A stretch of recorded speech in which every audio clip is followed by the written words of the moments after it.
Roll and action. Baik, bismillahirrahmanirrahim. Assalamualaikum warahmatullahi taala wabarakatuh. Selamat pagi, salam sejahtera untuk kita semua. Semoga kita sehat selalu dan selalu dalam lindungan Allah Subhanahu wa taala.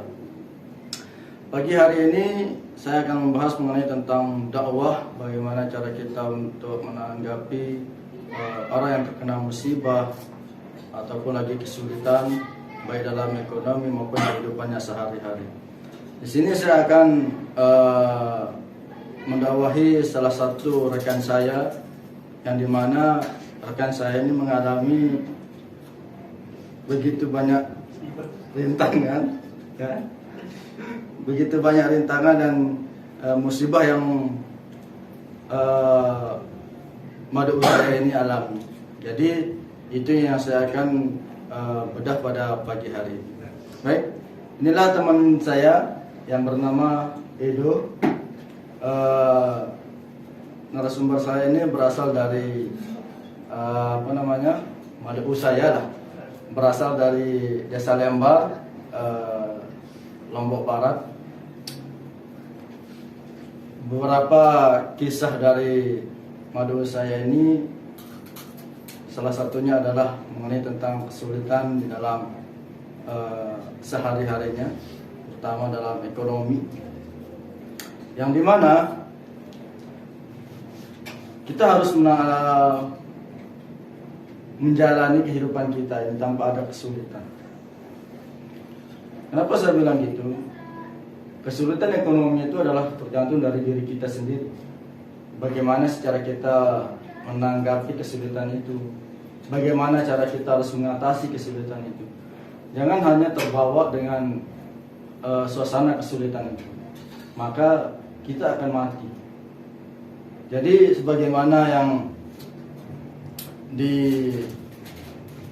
diberikan sabda oleh baginda Rasulullah SAW, ketika Rasulullah itu suka sekali dalam membantu sahabatnya, para sahabat, para keluarganya, ketika sahabat dan keluarganya itu mendapatkan suatu ujian atau cobaan. Di antaranya yakni kesulitan atau cobaan dalam ekonominya itu. Jadi banyak cara kita untuk mengatasi yang namanya kesulitan ekonomi. Yakni ada teman yang saling mengasihi, saling memberi satu sama lain tanpa ada rasa pamrih, hanya untuk lillahi ta'ala. Kita serahkan kepadanya, hanya kepada Allah. Jadi Allah akan membalas apa yang telah kita berikan kepada sahabat kita, keluarga kita, rekan-rekan kita. Tapi Allah akan membalas dengan balasan yang kita tidak akan sangka-sangka. Balasannya itu berupa harta, berupa kesehatan, kenikmatan, dan lain sebagainya.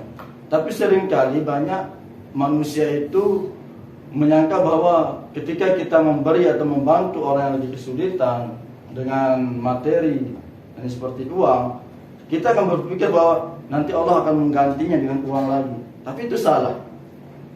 Tapi Allah itu bukan berpatok kepada Allah akan menggantinya dengan uang juga, bukan. Tapi Allah akan menggantinya dengan berbagai macam nikmat yang Allah berikan kepada kita. Dan ingat bahwa janji Allah itu pasti, tidak seperti kita yang sering ingkar janji. Sebagaimana sabda Rasulullah SAW di dalam sebuah hadis Muslim yang diriwayatkan oleh Muslim, "Wa man yassara ala mu'sirin yassarallahu alaihi fid dunya wal akhirah." Dan barang siapa yang memudahkan orang kesulitan dalam masalah hutang, maka Allah memudahkan baginya dari kesulitan di dunia dan kelak di akhirat. Ini kan sudah pasti bahwa ketika kita membantu orang yang lagi kesulitan, sahabat kita yang lagi kesusahan, keluarga kita, baik itu kesusahan dalam ekonomi, kesusahan dalam masyarakatnya atau lain sebagainya. Mari kita saling membantu satu sama lain. Karena kenapa? Allah pasti akan membalasnya. Ya, ini dari kesulitan di dunia sampai dengan kita akan dibalas oleh Allah dan sampai akhirat. Jadi inilah sebagai pegangan kita sehingga kita itu adalah tersentuh di dalam hati kita untuk saling membantu sesama manusia, baik itu yang muslim maupun yang non muslim. Mengenai tentang musibah yang Mad'u alami, ketika kita merasa kehilangan orang yang kita cintai, seperti yang Mad'u pertanyakan, bagaimana cara kita supaya rasa musibah yang kita alami ini bisa terasa ringan di dalam hati kita. Misalkan contohnya ketika orang yang kita cintai diambil duluan oleh Allah Subhanahu wa taala, sebagaimana yang disabdakan oleh Rasulullah sallallahu alaihi wasallam di dalam doanya, inna lillahi wa inna ilaihi raji'un. Sesungguhnya kita adalah milik Allah dan pasti, karena di sana menggunakan wa inna, dan pasti kita akan kembali kepada Allah Subhanahu wa taala. Karena setiap yang hidup pasti akan berjumpa dengan yang namanya kematian. Kullu nafsin za'iqatul maut. Karena setiap yang bernyawa itu, yang ada di dunia ini, pasti akan mati. Begitupun semua ciptaan Allah, yang hidup, yang mati, semuanya akan musnah pada waktunya nanti. Lalu lanjutan doa Rasulullah SAW tadi, Allahumma ajurni fi musibati wa akhlifni khairan minha. Yang artinya, ya Allah, berilah aku pahala atas musibah yang menimpaku dan gantilah untukku dengan yang lebih baik darinya. Hadis riwayat Muslim. Jadi ketika kita mendapatkan suatu musibah, baik musibah kematian, musibah bencana dan lain sebagainya, maka kita harus menghadapi dengan kesabaran dan keikhlasan. Karena kenapa? Sabarnya orang dan ikhlasnya orang itu ketika mendapatkan musibah, ganjaran pahala yang diberikan oleh Allah SWT sangat besar.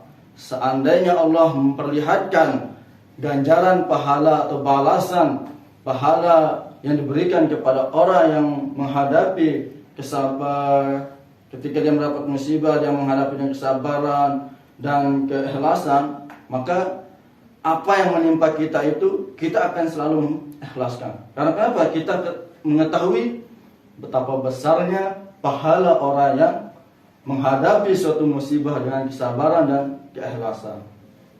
Jadi jangan pernah untuk merasa gelisah, atau jangan pernah merasa mengeluh, jangan pernah merasa bersalah ketika orang yang kita cintai diambil duluan. Saya seperti ini, kenapa saya tidak bisa menghilangkan rasa cinta saya kepada. Tapi marilah kita menghilangkan semua itu dengan rasa kesabaran dan ketabahan, ya. Jadi jangan sampai semua itu akan menjadi beban kepada orang yang sudah meninggal dunia. Jadi intinya adalah rasa ketika kita dapat musibah itu, hadapilah dengan kesabaran dan keikhlasan. Mungkin dari Mad'u ada yang perlu ditanyakan mengenai tentang materi